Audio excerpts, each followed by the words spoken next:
कोई नोटों के सहारे बैठा है, कोई बोतलों के सहारे बैठा है। कोई नोटों के सहारे बैठा है तो कोई बोतलों के सहारे बैठा है। कोई विकास के झूठे खोखलों के सहारे बैठा है। कोई जाकर कह दो उनसे चुनाव वही जीतेगा। कोई जाकर कह दो चुनाव वही जीतेगा जो जनता के दिलों में हौसलों के सहारे बैठा है, हौसलों के सहारे बैठा है। एक एक वोट पंचायत का विकास लिखेगा, एक एक वोट पंचायत का विकास लिखेगा। जो हुआ नहीं कभी तो इतिहास लिखेगा। एक बार मौका देना ईमानदार प्रतिनिधि को, एक बार मौका देना ईमानदार प्रतिनिधि को। वो जनता के एक एक पैसे का हिसाब लिखेगा, एक एक पैसे का हिसाब लिखेगा। विकास के नए फूल खिला के देख लो, विकास के नए फूल खिला के देख लो, तरक्की की खुशबू बिखरा के देख लो।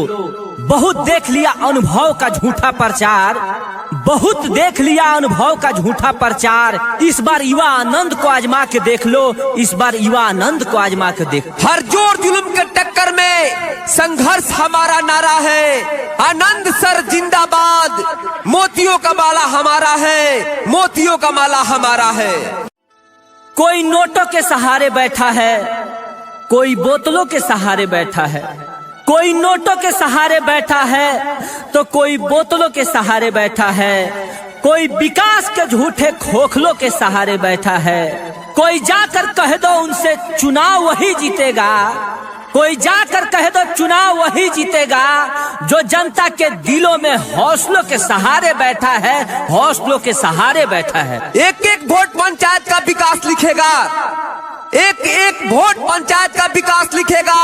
जो हुआ नहीं कभी तो इतिहास लिखेगा। एक बार मौका देना ईमानदार प्रतिनिधि को, एक बार मौका देना ईमानदार प्रतिनिधि को। वो जनता के एक एक पैसे का हिसाब लिखेगा, एक एक पैसे का हिसाब लिखेगा। विकास के नए फूल खिला के देख लो, विकास के नए फूल खिला के देख लो, तरक्की की खुशबू बिखरा के देख लो। बहुत देख लिया अनुभव का झूठा प्रचार,